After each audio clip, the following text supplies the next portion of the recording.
டிஎன்பிஎஸ்சியில் கேட்ட reasoning question தான் பார்க்குறோம். இப்போ என்ன கேட்டிருக்காங்கன்னா, குறியிட்ட இடத்தில் வரும் எண்ணை காண்க.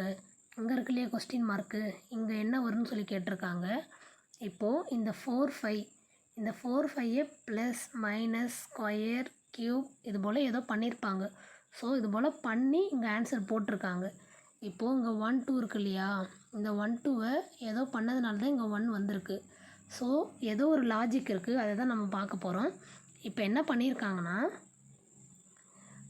1 × 2 இந்த 1ஐயும் 2ஐயும் மல்டிப்ளை பண்ணால் நமக்கு 2 கிடைக்கும். 2 × 3 பண்ணால் 6 இருக்கும். 3 × 4 பண்ணால் 12 கிடைக்கும். 4 3 12ன்னு வரும் நமக்கு. 4ஐயும் 5ஐயும் மல்டிப்ளை பண்ணால் நமக்கு 20 கிடைக்கும். இப்போது மேலே பாருங்கள், இங்கே 2 இருக்குது, இங்கே 1 இருக்குது, இங்கே 6 இருக்குது, இங்கே 5 இருக்குது, இங்கே 12 இருக்குது, இங்கே 11 இருக்குது. அப்போ இங்கே 20 இருந்தால் அப்போ இங்கே என்ன வரும்? இப்போது கீழே உள்ள இந்த 1ஐயும் 2ஐயும் மல்டிப்ளை பண்ணி -1 பண்ணியிருக்காங்க. அப்போ 1 × 2 2 வரும். இது கூட -1 பண்ணோன்னா நமக்கு 1 கிடைக்கும். நெக்ஸ்ட்டு 2 × 3 6 வரும்.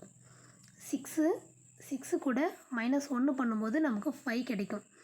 அப்போது கீழே உள்ள நம்பர்ஸை பெருக்கி -1 பண்ணியிருக்காங்க. அப்போ 4 × 5 20 வரும். 20லேருந்து -1 பண்ணும்போது நமக்கு 19 வரும். ஸோ ஆப்ஷன் பி தான் ஆன்சர், 19.